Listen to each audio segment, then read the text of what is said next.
Okay. I don't know about you, but me personally, I'm 59 years old. I'll be 60 this June of 2024. Getting older is a trip.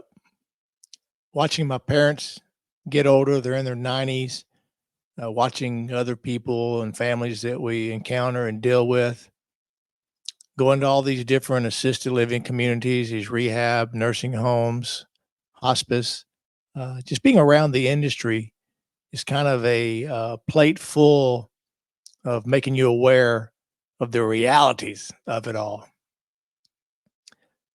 10,000 people a day are turning 65. Won't be long. I'll be entering that category if God gives me the time to live that long. But we're trying to bring awareness. We're trying to stimulate food for thought. So many families and people are unprepared. Maybe you're unprepared. There's areas I'm still unprepared for me and my wife that we've got to button up. Life gets so overwhelming and challenging, and we're dealing with this crazy world that we find ourselves in, things that we never experienced growing up. The world seems to be going whack. Um, but we're told it was going to go whack and spin out. It's written in a book called the Bible. Take that for what it's worth. Believe it or not, we're witnessing it. Doesn't mean it's going to end. We've been waiting. They've been saying Jesus is returning. The disciples thought he was coming back during their lifetime. But this is not a sermon. It's not about that, even though it is part of life, part of those decisions. If you're young and you're like me when I was younger, you don't even think about this stuff until you're forced into it. So let me give you some advice, youngsters. Start planning today, especially you young couples with young kids. You need to start thinking about these things. Sit down with your parents, have family meetings, and discuss what you're going to do if those days arrive and you find yourself overwhelmed with all that's happening. I want to share this article to go along in some of the things we're experiencing being here in the industry. And it's, Aging America. This article was written December 3rd, 2023. Obviously says here the share of adults ages 75 plus who can't afford daily in-home care by metro area. Of course, there's a map for that. But I'll just read some of the highlights.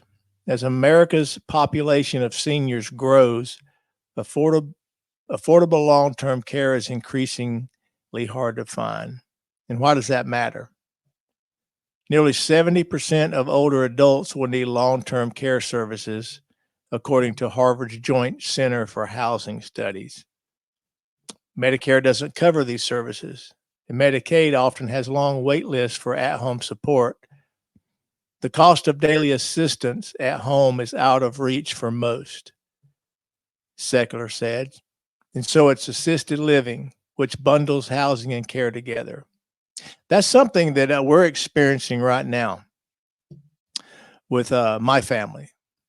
Dad's 93, mom's 92. Mom and dad did things right. They got their assets and the trust and their wills and power of attorneys and end of life, picked out their caskets, gravesite years ago. Didn't want to hear about it when you're younger because you don't want to think about those things. But yet here we are. And mom is having to use her policy. The policy they took out 20-something years ago is a grandfathered policy, which is good, meaning there's no cap. Wasn't cheap. Her policy is up to 170 a day. Dad's as well, up to 170 a day. But when you go to activate these policies, there's hoops to jump through. There's just being 92 and 93 doesn't matter. The insurance company has to realize that, hey, according to your activities of daily living, 3 out of those 5, bathing, eating, dressing, all those things, Three of those you can't be able to perform yourself. So anyway, mom's activated. Started out to where we had a couple of nurses coming and staying overnight because she got up to use the bathroom a lot. She's a fall risk. Her mind showed some signs of early onset dementia and stuff. Me and my sisters tried to accommodate it best we could. It kind of outgrew us in our capabilities, I guess you can say. And so the policy covered most of the expenses, but dad and mom still coming out of pocket, even with insurance for the overnight care. Fast forward this past December, a couple months ago, mom has to go to the emergency room and ended up being pneumonia. We didn't think she was going to make it. And so we had to make some decisions of bringing her home, going to rehab. What do we do? The nurses were still coming at night. Me and my sisters were taking the day shift, of taking turns to be up there with her. Ended up, we brought mom home with hospice, and we were told she would be on oxygen the rest of her life. Mom was miserable, suffering, definitely had some institutional dementia from all the drugs flare up to where she's asking for her mom. She was confused.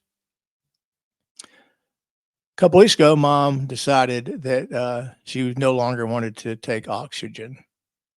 Dad agreed, suffering. She's ready to go home, she said.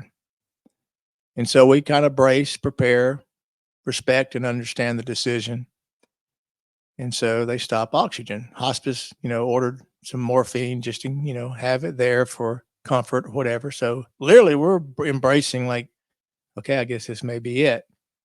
Well, here we are 2 weeks later and mom's doing great, except she's not in a way. Her mind, agitated, still miserable. So she's definitely alert and a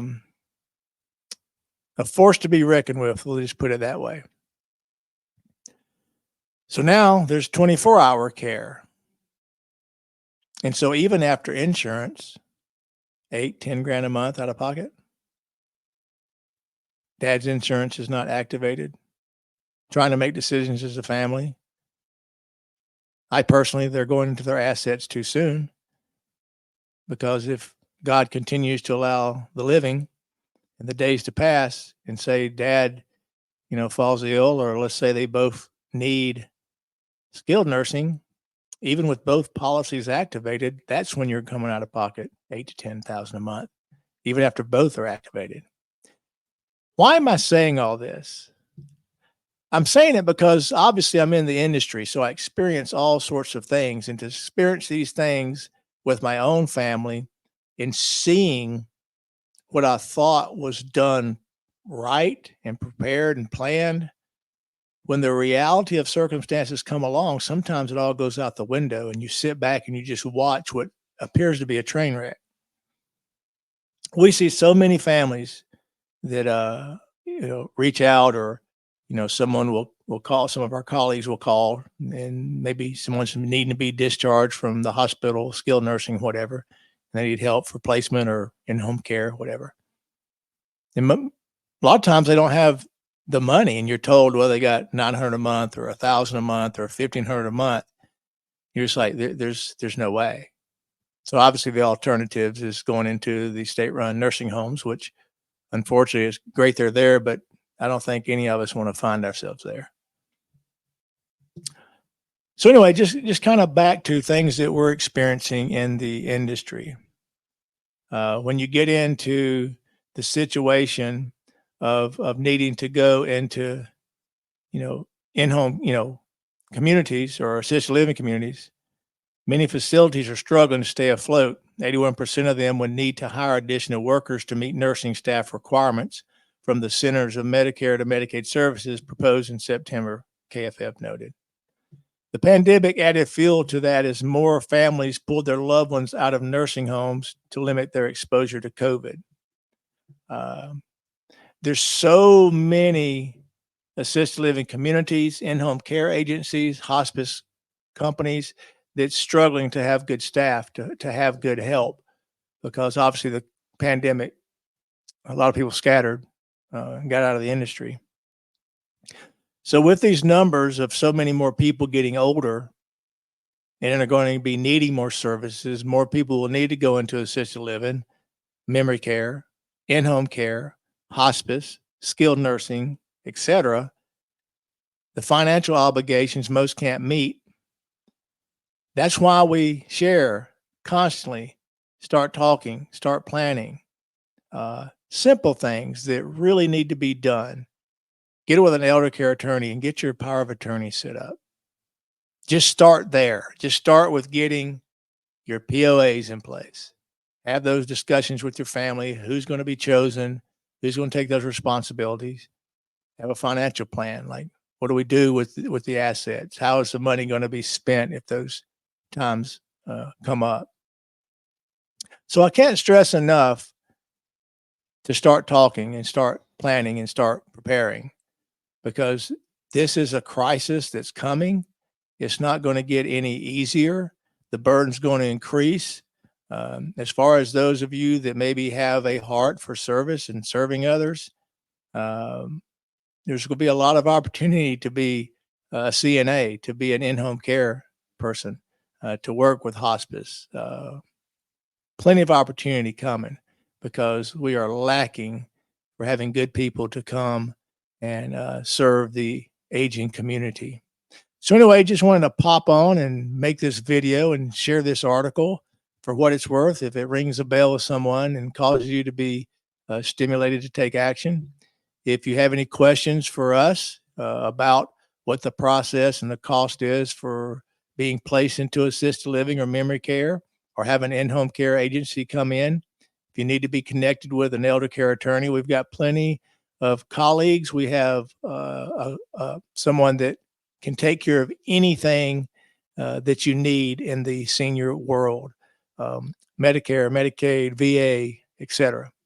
So reach out to us. You know where we are. I encourage you to like, share, subscribe, comment. As far as caregivers, if you're a caregiver, we have Caregivers Revive Tribe. It's a private group that I've built, be a community for caregivers to come and join and carry the load with each other, and walk together and heal mentally and spiritually.